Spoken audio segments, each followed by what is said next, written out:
সুপ্রিয় বন্ধুরা, অধিকরণ কারকের প্রকারভেদ মনে আছে?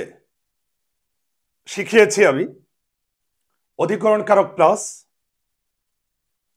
যোগ, যুক্ত, অপাদান কারক মাইনাস, বিয়োগ, আর অধিকরণ কারক প্লাস, যোগ, যুক্ত। অধিকরণ কারক কোন স্থান, জায়গা কিংবা সময়ের সঙ্গে যুক্ত বুঝাবে, আর যুক্ত বুঝালে প্লাস, প্লাস বুঝালে অধিকরণ কারক। আর অপাদান কারক কোন স্থান, জায়গা, সময় থেকে বিয়োগ বুঝাবে, মাইনাস বুঝাবে। গাছে পাতা আছে, পাতাটা গাছের সঙ্গে যুক্ত, প্লাস, তাহলে গাছ অধিকরণ কারক। আর গাছ থেকে পাতা ঝরে যায়, পাতা গাছ থেকে মাইনাস হয়ে গেছে, আর মাইনাস বুঝালে অপাদান কারক। এবার অধিকরণ কারকের প্রকারভেদ। অধিকরণ কারক তিন প্রকার: আধারাধিকরণ, কালাধিকরণ, ভাবাধিকরণ। আধারাধিকরণ শব্দটাকে ভাঙলে পাই আধার যোগ অধিকরণ। এই আধার অর্থ স্থান বা আশ্রয়। বন্ধুরা, আর একটা আধার আছে যেটার উপর চন্দ্রবিন্দু আছে, ওই আধার অর্থ অন্ধকার। আর অধিকরণ কারক আমরা জানি এটা প্লাস, যোগ, যোগের বৈশিষ্ট্য যুক্ত, অর্থাৎ কোন স্থানের সঙ্গে যুক্ত বুঝাবে, কোন সময়ের কোন স্থানের সঙ্গে যুক্ত বুঝাবে। আর কোন স্থানের সঙ্গে যদি যুক্ত বুঝায় তাহলে ওটা আধারাধিকরণ। এখন আধারাধিকরণ আমরা কিভাবে বের করব, টেকনিকটা কি? কোথায় প্রশ্ন করলে যে উত্তরটা পাবো সেটা সবসময় স্থান বুঝায়, আর স্থান বুঝালে ওটা আধারাধিকরণ হবে। আর আধারাধিকরণ যেহেতু স্থান বুঝায়, এ কারণে এটার আর একটা নাম হচ্ছে স্থানাধিকরণ। এখন আমরা প্রশ্ন করি উদাহরণ দিয়ে। পুকুরে মাছ আছে, আগে দেখি পুকুরে মাছ আছে কথার অর্থ কি। পুকুরে মাছ যুক্ত আছে প্লাস, এটা অধিকরণ। কোথায় মাছ আছে? পুকুরে। পুকুর হচ্ছে স্থান, আর স্থান বুঝালে এটা আধারাধিকরণ। সে ঢাকায় থাকে, সে ঢাকায় থাকে কথার অর্থ হচ্ছে সে ঢাকায় যুক্ত আছে প্লাস, অধিকরণ। কোথায় থাকে? ঢাকায়। ঢাকা হচ্ছে স্থান, আর স্থান বুঝালে ওটা আধারাধিকরণ।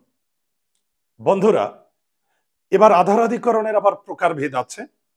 আধারাধিকরণ তিন প্রকার: ঐকদেশিক, অভিব্যাপক, বৈষয়িক কিংবা বিষয়াধিকরণ। খুব শর্টকাটে মনে রাখা যায় এই তিনটা প্রকারভেদ।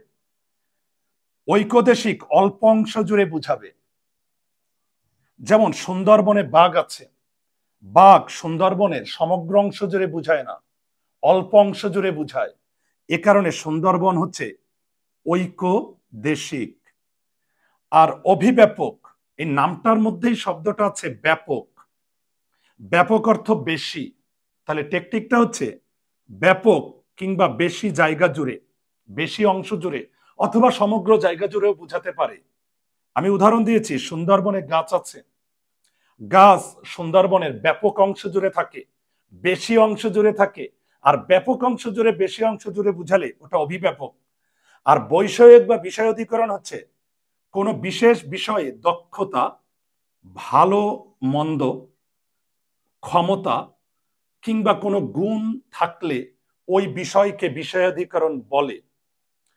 যেমন করিম খেলাধুলায় ভালো হলেও পড়ালেখায় খারাপ। এখানে প্লাসের বৈশিষ্ট্য কিভাবে আছে? করিম খেলাধুলায় ভালো, সে ভালো কোন বিষয়ে যুক্ত? খেলাধুলায়, অধিকরণ। আর খেলাধুলা একটা বিষয়, আর বিষয় বুঝালে বৈষয়িক বিষয়াধিকরণ। আর সে খারাপ কোন বিষয়ে যুক্ত?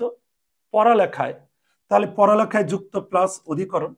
আর পড়ালেখা এটাও একটা বিষয়, বিষয়াধিকরণ। তাহলে সুপ্রিয় বন্ধুরা, আমি যদি এখন বলি সে অঙ্কে ভালো হলেও বাংলায় দুর্বল, সে ভালো কোন বিষয়ে যুক্ত? অঙ্কে, বিষয়াধিকরণ। দুর্বল, দুর্বলতা কোন বিষয়ে যুক্ত? বাংলায়, বিষয়াধিকরণ। এবার আমি যদি বলি সুপ্রিয় বন্ধুরা, আকাশে চাঁদ উঠেছে, আকাশে চাঁদ উঠেছে। চাঁদ আকাশের সমগ্র অংশ জুড়ে উঠে না, অল্প অংশ জুড়ে উঠে। আর অল্প অংশ জুড়ে বুঝালে ঐকদেশিক।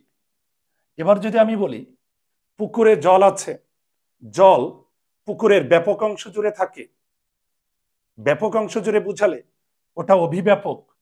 আবার আমি যদি বলি পুকুরে মাছ আছে, মাছ পুকুরের ব্যাপক অংশ জুড়ে থাকে না, অল্প অংশ জুড়ে থাকে। আর অল্প অংশ জুড়ে বুঝালে কারণ মাছ এবং পানি, পানি অবশ্যই ব্যাপক অংশ জুড়ে থাকবে, আর মাছ পানির চেয়ে কখনো বেশি থাকতে পারে না। তো অল্প অংশ জুড়ে বুঝালে আমরা মাছ যদি বলি পুকুরে মাছ আছে, তাহলে সেটা ঐক্যদেশী।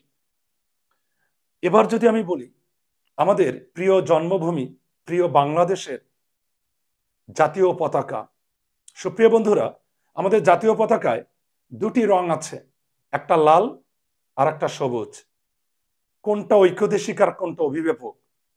আমাদের জাতীয় পতাকার ব্যাপক অংশ জুড়ে সবুজ, তাহলে সবুজ হচ্ছে অভিব্যাপক, কারণ ব্যাপক অংশ জুড়ে, বেশি অংশ জুড়ে যেটা বুঝায় সেটা হচ্ছে অভিব্যাপক, তাহলে সবুজ হচ্ছে অভিব্যাপক, ব্যাপক অংশ জুড়ে। আর লাল হচ্ছে ঐক্যদেশিক, কারণ অল্প অংশ জুড়ে লাল। তাহলে আমাদের জাতীয় পতাকার সবুজ হচ্ছে অভিব্যাপক, ব্যাপক অংশ জুড়ে, আর জাতীয় পতাকার লাল এটা ঐক্যদেশিক, কারণ অল্প অংশ জুড়ে। আমার বিশ্বাস শিক্ষার্থী বন্ধুরা খুব ভালোভাবে বুঝেছ।